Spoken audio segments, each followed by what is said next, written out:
ডলারের ব্যবসার লোভে বইরা জীবন খুবাই।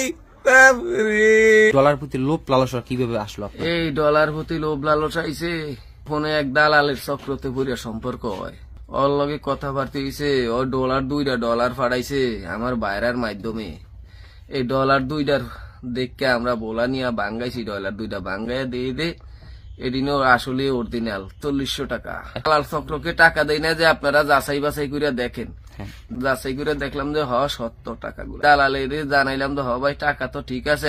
এই দালাল কন্টাক্ট হয় ১২০০ পিস টাকা, ৫০০ করে প্রতি পার পিস টাকায় দেওয়া লাগবে। ডলারে $৫০ও ৫০০ টাকা, $১০০ও ৫০০ টাকা, সৌদির রিয়াল। এই যাক দালালের চক্রে ফুরি অগরে বললাম যে পটুয়াখালী আনমেরা জোনাকি বডিগে আমরা আছি, আনমেরা এই জায়গায় আন। ওরা আয় নাই।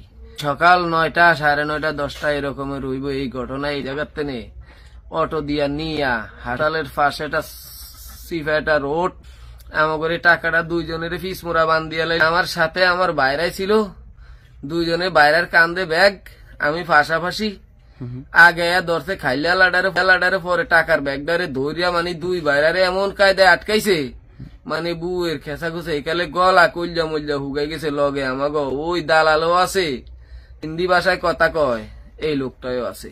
পাগলা দুইজন মানুষ আইয়ে আমার ফিস মোড়া বান্ধিয়া ধরিয়া লাইছে, অস্ত্র মস্ত্র ঠেক দিয়া লাইছে। ৪-৫ জন মানুষ মিললা কানি ছিল ৩ লাখ বরাবর ৩ লাখ টাকা, বরাবর ৩ লাখ, একটিও কম নাই। কারণ দাম আইছে ৩,৩৬,০০০ পাইছে।